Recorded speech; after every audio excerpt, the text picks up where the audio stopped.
अध्याय 8 परिवर्धित देवनागरी और इंस्क्रिप्ट कुंजी पटल। राष्ट्रीय एकता की ओर बढ़ता कदम। हमारा देश एक है, हमारी सांस्कृतिक विरासत एक है। इस देश में बोली जाने वाली भिन्न भिन्न भाषाओं के 50% से अधिक शब्द एक समान हैं।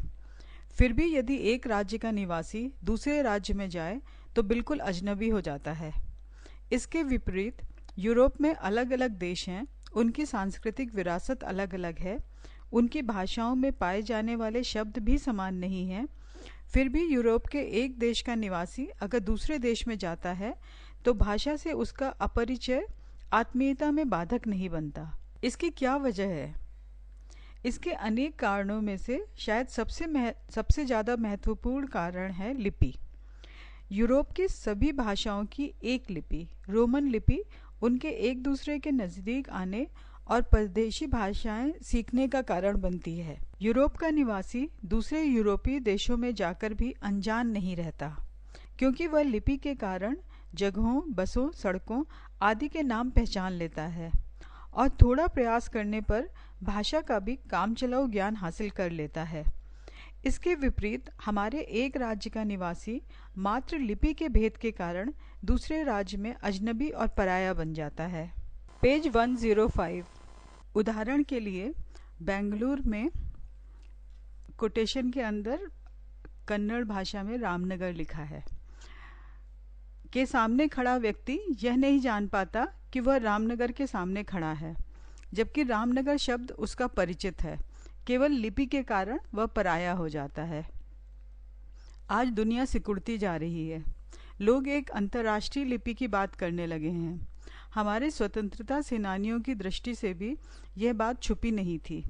उन्होंने इस समस्या पर गंभीर विचार विमर्श किया, इसके इतिहास की खोज की, विभिन्न लिपियों का तुलनात्मक अध्ययन किया। इसके नतीजों ने उन्हें सुखद आश्चर्य से भर दिया। उन्होंने पाया कि एक, हमारी कई भाषाएं एक ही लिपि में लिखी जाती हैं, जैसे हिंदी, संस्कृत, नेपाली, मराठी आदि भाषाएं देवनागरी लिपि में लिखी जाती हैं और असमिया और बंगला लिपि में, और उर्दू और कश्मीरी अरबी लिपि में लिखी जाती हैं।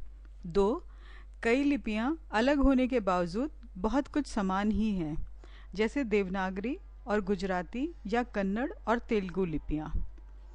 जब उन्होंने इसका कारण खोजा तो पाया कि आज से तकरीबन 2000 साल पहले हमारी सभी भाषाएं एक ही लिपि में लिखी जाती थीं। यहाँ यह कहना अप्रासंगिक नहीं होगा कि पुराने भारत में संस्कृत के साथ साथ कई और भाषाएं भी मौजूद थीं। आज दुर्भाग्य से वे भाषाएं नहीं मिलती, परंतु पुराने साहित्य में कभी कभार उनका जिक्र आ जाता है। आचार्य किशोरी दास वाजपेयी ने अपनी विख्यात पुस्तक हिंदी शब्दानुशासन में साबित किया है कि भारत की आधुनिक भाषाएं संस्कृत से पैदा नहीं हुई, बल्कि इसके साथ ही बोले जाने वाली कई दूसरी भाषाओं से विकसित हुई हैं।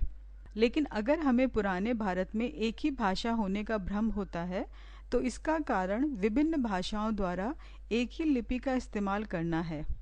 ऐसा भी नहीं है कि उस समय दूसरी लिपियां नहीं थीं, परंतु उस समय के लोगों ने देश की एकता के लिए यह जरूरी समझा कि एक ही लिपि अपनाई जाए, और यह लिपि थी ब्राह्मी लिपि।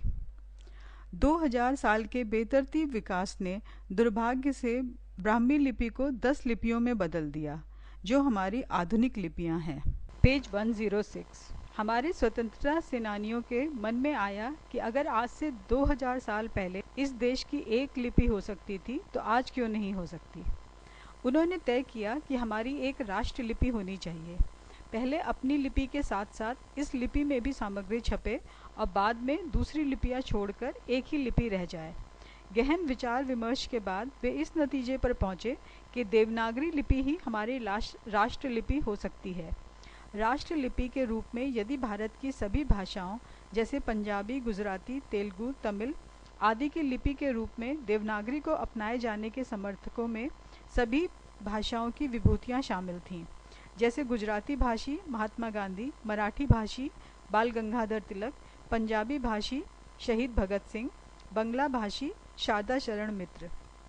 पर देवनागरी ही क्यों? क्योंकि देवनागरी लिपि के क हिंदी, मराठी और नेपाली की लिपि होने के कारण इस देश की बहुसंख्यक जनता इस लिपि से परिचित है। ख संस्कृत की लिपि होने के कारण इस देश के परंपरागत रूप से पढ़े लिखे तबके इस लिपि से परिचित हैं। ग कई दूसरी लिपियां जैसे गुजराती, गुरुमुखी आदि लिपियां भी देवनागरी से काफ़ी मिलती हैं, अतः इन भाषाओं को बोलने वाले लोग भी देवनागरी से अपरिचित नहीं हैं। घ सबसे महत्वपूर्ण यह है कि विभिन्न पुरावेशों से पता चलता है कि कन्नड़, तेलुगु आदि भाषाओं के ताम्रपत्र, शिलालेख आदि देवनागरी लिपि में लिखे मिलते हैं, यानी यह पहले ही राष्ट्र लिपि रह चुकी है। पर इसमें कुछ समस्याएं भी हैं।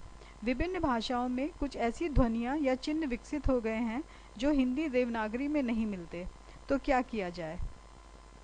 विभिन्न विद्वानों के सहयोग से भारत सरकार ने नए चिन्ह विकसित कर हिंदी देवनागरी को बढ़ाया, ताकि ये भारत की सभी भाषाओं की ध्वनियों को व्यक्त कर सके। इसे परिवर्धित देवनागरी नाम दिया गया। पेज 107। अध्याय 7। सर्वप्रथम 1966 में भारत सरकार के केंद्रीय हिंदी निदेशालय ने इसे छपाया और वितरित किया। आज़ादी की लड़ाई के दौरान भी देवनागरी लिपि में कई भाषाएं छापने के कई प्रयत्न हुए, जिसमें शारदा चरण मित्र की पत्रिका देवनागर, बाबू रामानंद चटर्जी का पत्र चतुर्भाषी, जिसमें हिंदी, गुजराती, मराठी और बंगला के लेख देवनागरी लिपि में छपा करते थे। आज़ादी के बाद 1953 में हमारे पहले राष्ट्रपति डॉक्टर राजेंद्र प्रसाद के संरक्षण में देवनागर का प्रकाशन पुनः आरंभ हुआ। इसके अतिरिक्त ज्ञानपीठ प्रकाशन और साहित्य अकादमी ने भी कई भारतीय भाषाओं के साहित्य को देवनागरी में लाने का काम किया। उर्दू का तो सारा साहित्य ही देवनागरी में छपता है। केंद्रीय हिंदी निदेशालय और राजभाषा विभाग ने भी कई ऐसे प्रयास किए, पर ये सब हिंदी कंप्यूटर की किताब में क्यों लिखा जा रहा है? क्योंकि इंस्क्रिप्ट कुंजी पटल में परिवर्धित देवनागरी को टाइप करने यानी भारत की सभी भाषाओं की ध्वनियों को टाइप करने की सुविधा है। इसके लिए हमें हिंदी को विंडोज़ एक्सपी में सक्रिय करते समय हिंदी ट्रेडिशनल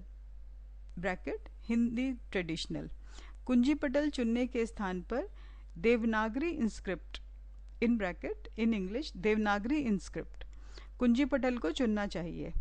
विंडोज़ एक्सपी में हिंदी को सक्रिय करने की विधि अध्याय 6 में दी गई है। आइए देखें कि इन्हें कैसे टाइप किया जा सकता है। संस्कृत और वैदिक संस्कृत के विशेष अक्षरों को कैसे टाइप करें? संस्कृत के लिए आवश्यक कुछ अक्षर जो कभी कभी उपयोग में लाए जाते हैं, उन्हें निम्नलिखित तरीके से टाइप किया जा सकता है। री, ऑल्ट और शिफ्ट दबाकर री की मात्रा टाइप करें।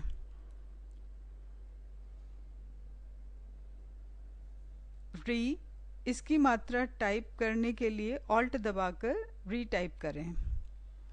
ल, ऑल्ट, कंट्रोल, शिफ्ट और एफ को एक साथ दबाएं।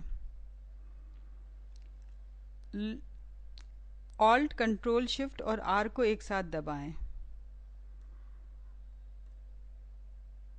संस्कृत का कोई और अक्षर, ऑल्ट, कंट्रोल और ग्रेटर टू साइन को एक साथ दबाएं।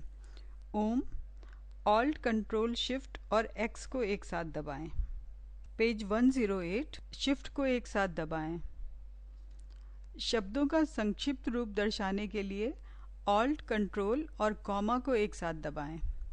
वैदिक संस्कृत के बलाघात दर्शाने वाले चिन्हों के लिए हलंत बायां ऑल्ट दबाकर च टाइप करें। एक दूसरा निशान बायां ऑल्ट दबाकर जेड टाइप करें। तीसरा बायां ऑल्ट दबाकर सी टाइप करें। हिंदी अंक टाइप करने के लिए जो अंक टाइप करना हो ऑल्ट दबाकर उस अंक को टाइप करें।